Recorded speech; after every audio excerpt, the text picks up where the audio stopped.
asalaamaaleykum mbokk yi ginnaaw bu ñu sante yàlla julli si yonent bi salaam ñu ngi leen di nuyu di leen ñaanal jàmm di leen ñaanal wér di leen ñaanal tawféex ñu wax dolliwaat si accouchement bi toujours ginnaaw bu ñu nuyoo njiitu kër gi di ko ñaanal di ñaanal nuyu Cheikh Mbacké Ndiaye si Pikine ak Soxna Massi la di nuyu ñëpp ñoo xam ne ñu ngi bàyyi xel si émission bi saa yu xale bi génnee si biiru yaayam li docteur yi jëkk a def muy yaa xam sage-femme wala gynéco bi dafay dagg li ñuy wax le cordon ombilical li ko lié woon ak yaay ji wala daal jël xale bi tëdd ko si dënnu yaayam li sëpp noonu lay demee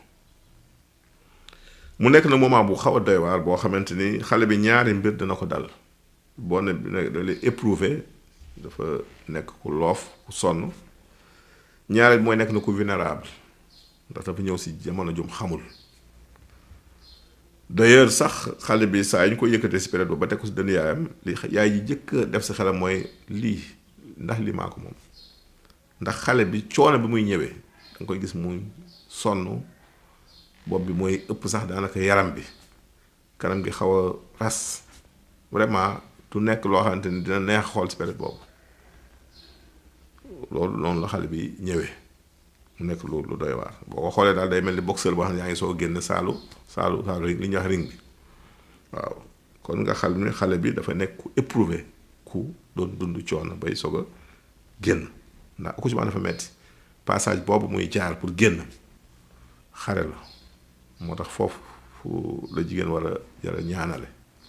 bu baax taxawaayu jëkkëram daf si am solo dafa nekk aussi ku vulnérable ndax dafa nekk moment boo xamante ni mois de rupture la dafa nekk si benn milieu dafa jógee si milieu dem si milieu bi mu nekkoon géej mu si dund bay commencé pédaler di fo ñu xëy génne ko si le milieu aérien muy foo xamante ni dafa bari agressivité xamul lan lay fekk si lan la war a dund nan lay adapté woo kon mu nekk loo xamante ni lu doy waar la ndax xale bi dañuy wax ni daawul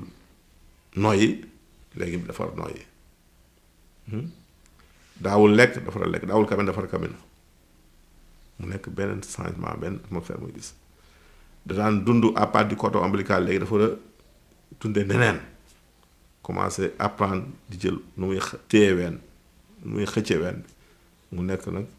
jafe-jafe yu xale war a dund moo tax jooy boobu muy njëkk a jooy muy lu doy waar muy signifier la première respiration ndax su yooxoo rek mooy ànd ak nooy gu njëkk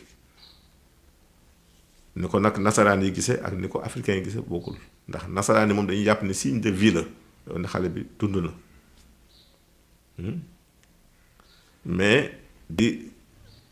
ko jàppe aussi ni milieu bu bees boobu mu ñëw di nekk milieu bu xaw a jaaxal or que africains yi dañuy jàpp ni moom c'est un signe de salut dafay nuyu àddina bi kon nga gis ñaari vision yi bokkuñu ni ko nasaraan yi gis ak ni ko fii gise si wàllu Afrique mais lu ñu ci mën a jàpp daal mooy mbirum accouchement ak grossesse accouchement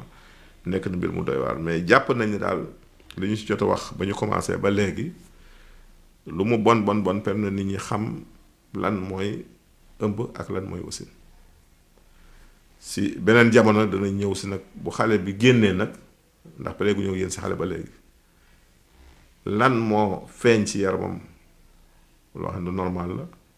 ak lu si feeñ la waroon normal ak yan feebar ñoo ëpp lu ñuy dal xale yooyu muy parental xale yooyu dafa soog a judd muy nourrisson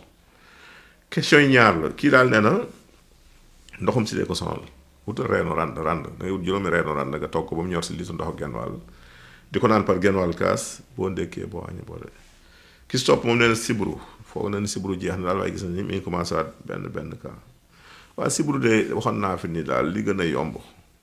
mooy di naan xobu mbante maare moom joxoon naa ko si corona bi